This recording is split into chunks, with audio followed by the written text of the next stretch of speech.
realizing your own worth is worth realizing. The moon is going to show this month, May 2026. Hi there, I'm Dadhichi. Full moon in your zone of finances, but it's debilitated. In other words, I think you can start to see what your real value is in terms of income. The moon for you is the dominant feature of your chart, regulating your career, your reputation, your success generally, along with the sun. And so that's going to be interesting, especially when these two factors come together this month, around the 16th. I'll talk about that in a minute. Suffice to say, realizing your worth, the value of not just money, but alternative currencies, not yuan and euros. I'm talking about elegant currencies. I've talked about this before. What are those things in your life that constitute real value? Your time, your ideas, your attention. These are the sorts of things that are often overlooked. And this month, that full moon in your second house points directly at that, Libra. The moon will cross your karma point on the 11th. It's in your sixth house. This is considered by Western astrologers reference point for debts. Interestingly, because this is a karmic planet, it may not simply be financial debts. These can be other debts that are owed. Again, as I mentioned, time, attention, love, ideas. So you may need to work on that great balancing act.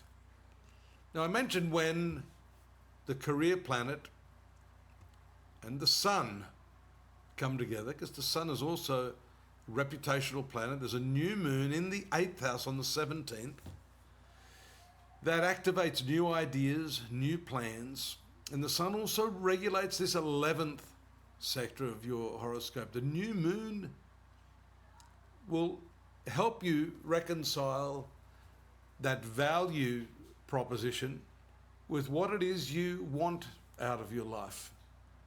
What is the goal? What is the expectation? And where have you set these values? What are the standards for that? You've got grand opportunities here with Venus, your ruler, in this 10th house with Jupiter. This is considered the classic good luck combination for you, Libra. The sun moves out of this 8th house while Mars moves into it. So both fiery planets, you can expect a little more aggression, and that could be unconscious, impulsive, based upon the 8th house being a zone of hidden psychological issues.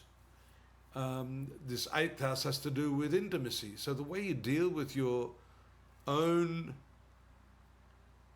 thorny psychological issues is obviously going to play out in the relationships, in the intimacy, in the way you deal with your partner, which, as we can see here, is problematic because of the combined influence of Saturn and Neptune. Fortunately, Saturn is moving away now, and that gives you the opportunity to clearly see the gap between your ideals of love, the expectations you have in the relationship that you're possibly in now, and the translation of those ideals into the practical expression of love.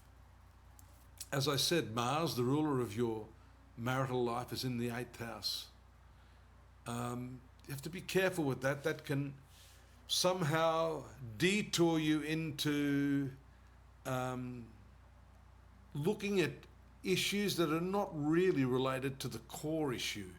It's like a smoke and mirrors combination, really. So do be careful that you get down into the core of what's going on in your relationships, in your workplace relationships and partnerships, before you shoot from the hip.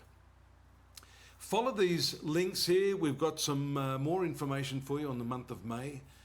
daily, weekly, monthly, yearly readings, Chinese readings. We've got a whole lot of stuff over there.